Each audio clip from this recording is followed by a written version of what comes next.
I'm first. I'll start. There you go. Just after, just after a spring session, after just the off season, the summer, to kind of take it all in perspective. I guess just what all did you learn about your defense, and what all have maybe come to kind of think about them, and what you need to do to put them in the best positions just after that spring practice and that time to consider it and look at it. I tell you, we found out that we have a bunch of guys that like to play football, a bunch of guys that are hungry, great leadership, a veteran group that's their thirst to get better is awesome. And you always want to see a group that, they're proud of what they did last year, but they want more. And when you have a group that's not really sitting on the heels of their success, but are really wanting to get out there to get better every single day and push each other and compete, that's what you want as a group. And so I was happy to see that throughout spring, and it kept going. And now it's carried over into the summer workouts where guys are being leaders and guys are pushing each other and calling guys out in a good way. So I like that about that group. And I think it's exactly the mindset you need as you go into fall camp, which these guys didn't have the opportunity to do last year. And so this is their first camp in almost 2 years. So you're going to need that mindset going into this part of the season right now to get them going and prepared for game one. So I'm excited. I think they have the mentality. I think they have the attitude, the competitive character to keep going. And I'm excited to get going tomorrow. Yeah, Iowa's 4 weeks away, and they're traditionally a team that's going to come at you, run the football. How important is it going to be to kind of set that physical tone, mindset, from the jump here these next 4 weeks? Yeah, I mean, our offense is going to come out and try to hit us in the mouth day one and run the ball as soon as we put on pads. So for us, stopping the run is so key to what you want to do defensively. We can not be a great defense if we're going to allow a team just to run up and down the field on us. So whoever the opponent is right now, it's about us being fundamentally sound, being able to execute without mistakes, and be able to go compete against our offense day in and day out. And so that's going to be really the core of who we are. Can we hit? Can we tackle? Can we be physical? If we can't do that, we don't have a chance. And I see a group that can. Coming out of the spring, this is a group that likes to hit. I have to say whoa way more than giddy up in practice, in which I like as a coordinator and as a position coach. So I am excited. That is an aspect of our defense that we are committed to, of trying to establish throughout fall camp. Matt and Zach? Hey, Coach. Coach Allen mentioned, how important the linebacker position is in any defense, especially this one. Right. You came into a group that's got a lot of experience, a lot of talent. I guess how easy did that make your transition, and just how confident does that make you going into the season? Obviously, they got to back it up for what they did last year, but Micah and Cam Jones and James, Yep. and Aaron Casey and all those guys, Thomas Allen coming back. I guess just how they ease your transition and how much you look forward to watching them this year. I think their characters spoke volumes when I got here. They embraced me as a new position coach, and the things that I asked them to do that may have been different than they did last year, it was never, well, Coach, we used to do it this way. They embraced change. They embraced wanting to learn a new style of defense and really a new way of doing technique. So having a veteran group in my room that also happen to be really great players and really great people, then from the middle of our defense, it just spreads through all the other levels. And they carried that into the summer. I mean, Micah and C4 and Ace and James, they were leaders throughout summer workouts. So for us, the middle of our defense is our core, right?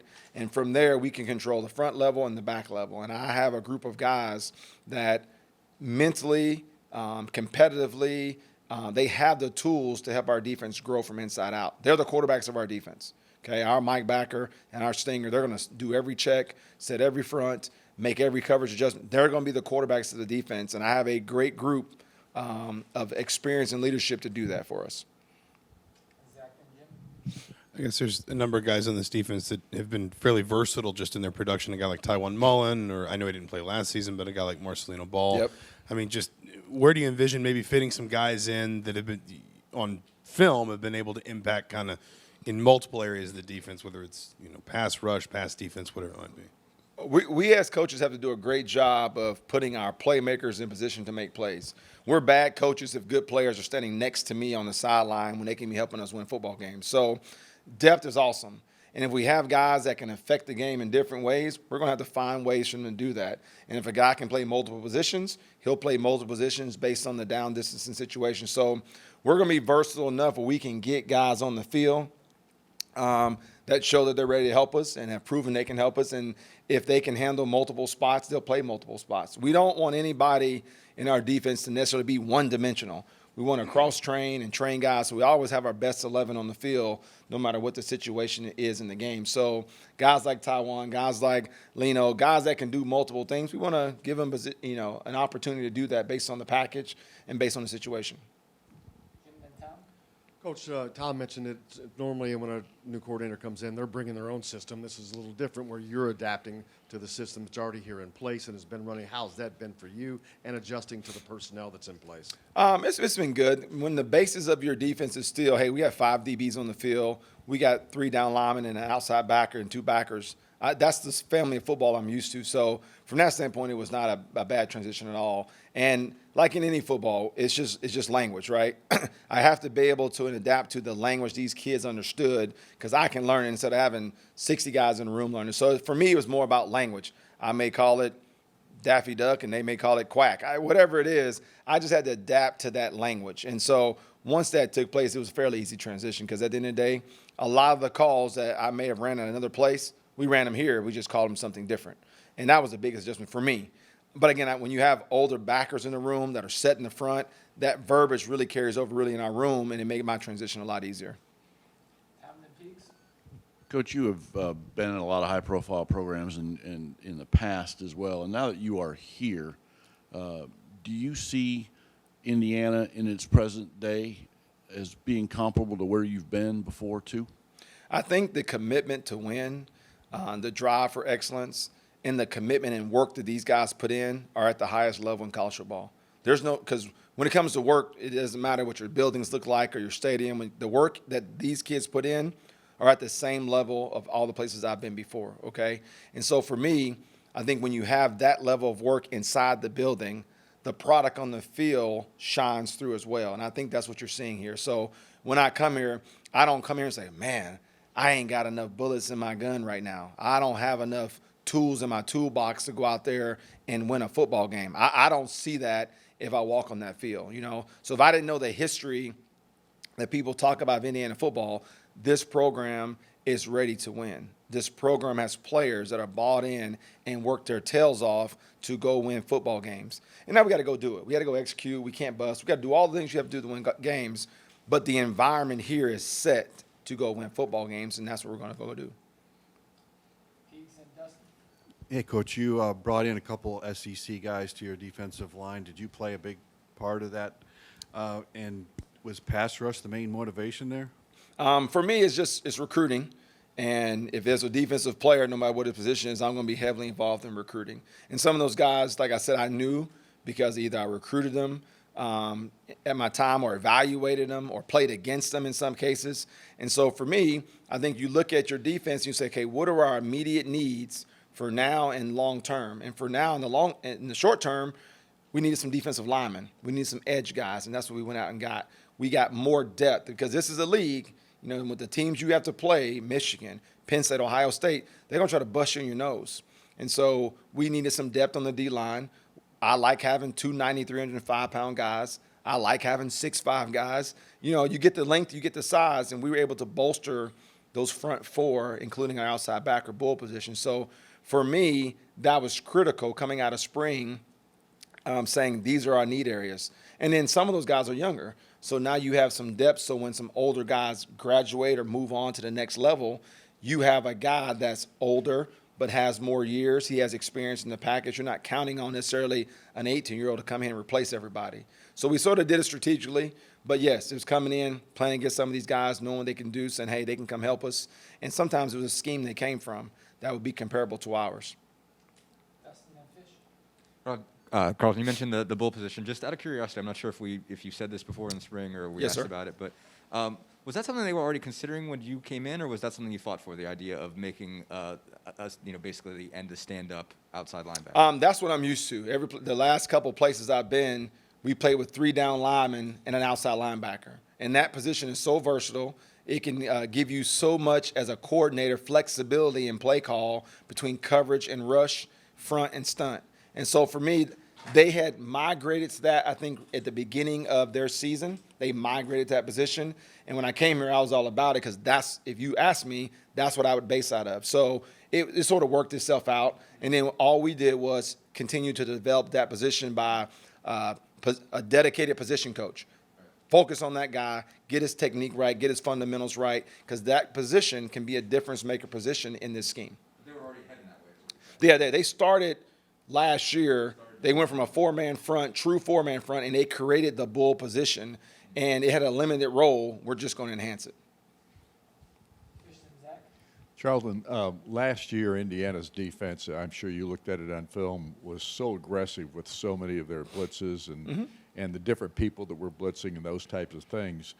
But at the same time, Indiana gave up several big plays during the season, which was, I know that's an emphasis that Tom's talked about, getting that stopped. How do you find the balance there to still be aggressive and yet at the same time stop the big play? So my whole thing is aggressively fundamental, okay?